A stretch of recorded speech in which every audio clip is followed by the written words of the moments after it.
All right, we are back. Sadly, college wrestling is over for the year.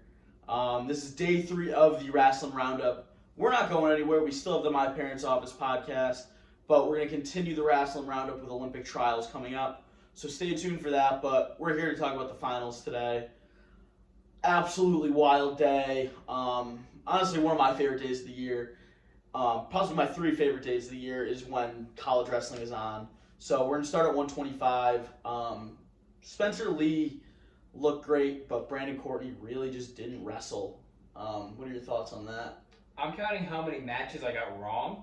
Yeah. This was upset city. It was crazy. It was a crazy day. I mean, Lee was like one of the ones we got right. That was the one. That and Gable. That and Gable, yeah. But I mean, there's really not much to say about the Lee match. It was there is. That was the first match of the year. He didn't get a bonus. Yeah, Brandon Courtney just didn't wrestle him though, and Lee was pissed. I mean, Brandon Courtney probably, unfortunately, wrestled the smart way against Spencer. Yeah. He really didn't get called for stalling much, and the way he wrestled, keeping it close with Spencer, really anything could happen. And statistics have shown that Spencer does not score many points when he gets to the third period. So if he can keep it close heading to the third period, and really anything can happen. Yeah. So I know Spencer wanted the bonus. I know he wanted to wrestle Courtney tough, but Courtney probably wrestled smart. Yeah. 133. You were not here. I was not. I missed 33 to 49, which was disappointing. Big Y had me at work, but you know, 30. I had to close up. Shop, but 33, surprisingly to me at least, RBY beat Dayton Fix. 33, another frustrating match. He said it was a bit of a lull. It lulls you kind of. It was a lot of stall calls, went to OT. Yeah, so I believe started off 0-0 at the end of the first. In the second, RBY either got a reversal or takedown. I don't remember right now. Mm-hmm. Heading into the third period, it was 2-0. RBY got called for stalling, shouldn't have in the second period. And then he got stalled 2 more times toward the end of the third period. My bad. What is that? I have my windows open, but... Alrighty. Yeah. Sorry, lost my train of thought. RBY into the third. RBY into the third. They pretty much gave Fix the match, and he didn't take it. Yeah. Like, they gave Fix those 2 points, let it go into overtime. Mm-hmm. RBY got the job done getting that takedown. Yeah. Then 41, another one I picked wrong in, Brett picked right. Jaden Ironman versus Nick Lee. I really didn't pick right.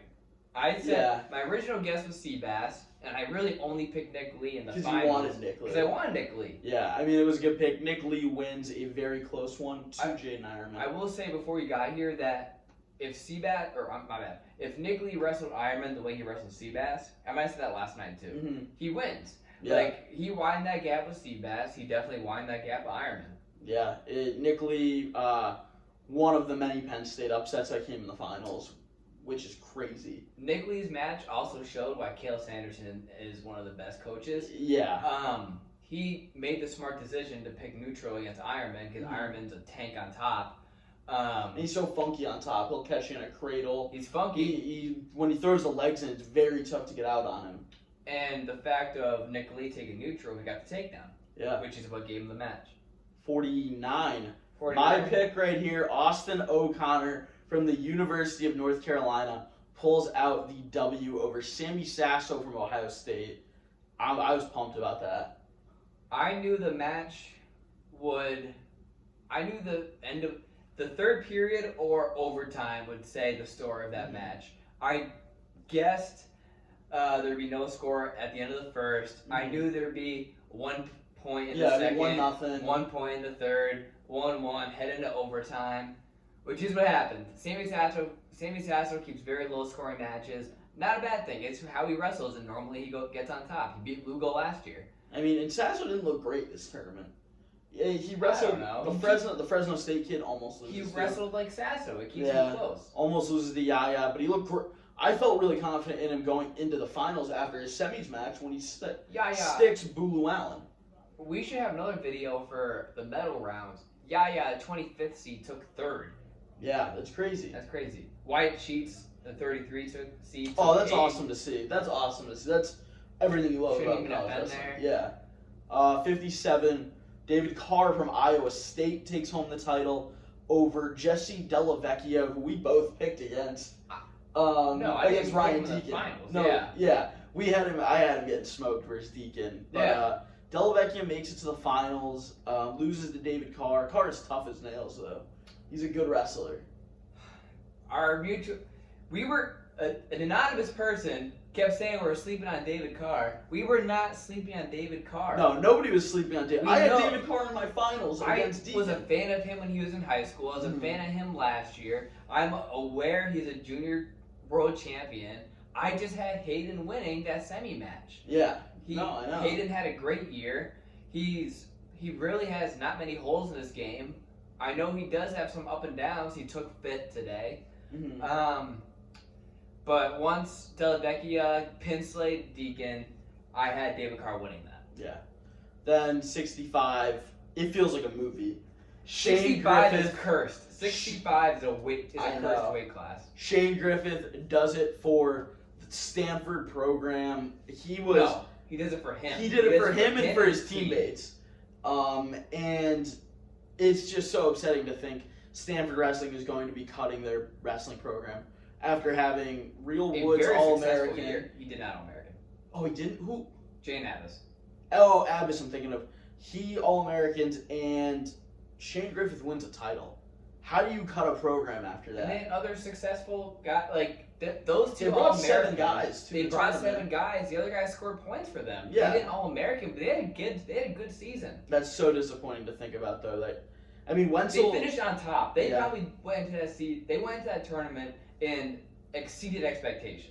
Let me just say, I did pick the Wenzel Griffith match a week in advance. I'm proud of that one. That was I guessed on it. I completely guessed. I thought Wenzel was a cool name, and I liked Griffith going into it with Stanford shutting down the program. 74. It is disappointing that Marinelli injury defaulted. Yes, that is Marinelli, who's a hard-working dude. You feel bad when you see a guy like Marinelli lose. If this was hypothetically his last year, he'd probably be top 5 wrestlers to not even be in the national finals. Yeah. He's beaten Chenzo a handful of times. Mm-hmm. He's that match with Mackay. He's done everything other than go to a national title. Yeah, that's pretty much what his career is. 2-time Big Ten champ. Yeah.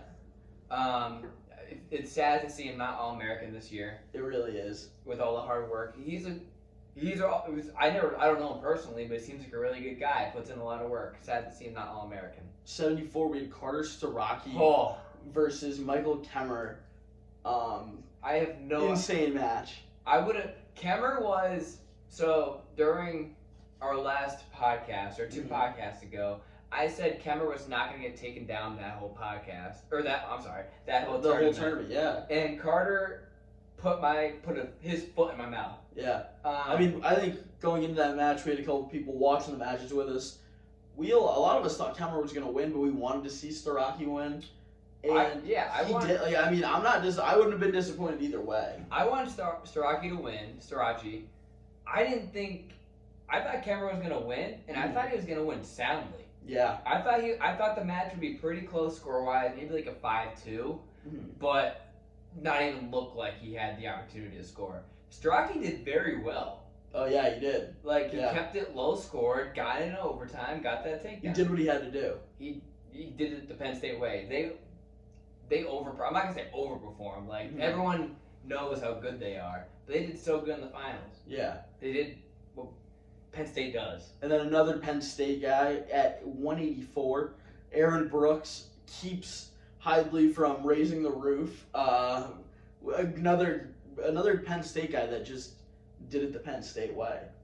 That one compared to Soraki, Beck Lee, RBY, I had Aaron Brooks winning. So that one wasn't an upset. And he was also the first seed to win that tournament. Yeah, you're right. All the 1 seeds going into that match were 0-4. Gable, and Spencer Lee are the only 1 seeds that won it. 97 fireworks, just every time you watch AJ Ferrari wrestle, it's so exciting. Yeah, NCAA is like, I guess we can kind of say the same thing with Brandon Courtney.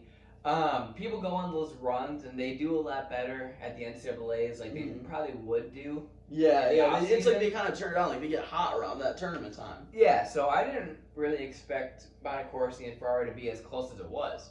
I'm not putting Bonacorsi wrestled him tough. I'm not putting any disrespect on Bonacorsi. He's seasoned, he's good, he's amazing. Was that your pick in the finals? That was. I had Bonacorsi versus Ferrari with Ferrari winning it. Another solid guess. Ferrari is gonna be a 5-timer. Next year, he has his real test with Braxton Amos. And that'll be an exciting match. That'll be Ohio State, right? You said Wisconsin, right? Yes. Yeah. I knew it was a red Big Ten team. Yeah.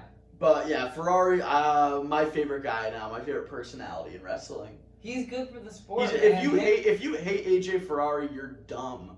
You can't hate, like, if you're a wrestling fan and you hate AJ Ferrari, you're stupid, because Ferrari is the best thing for the sport of wrestling. His personality is just awesome overall, because like he's not. I mean, he brings the theatrics to the match, but he's not out there chirping guys. Malicious. No, he's doing it. He's having fun. He's animated. He's not.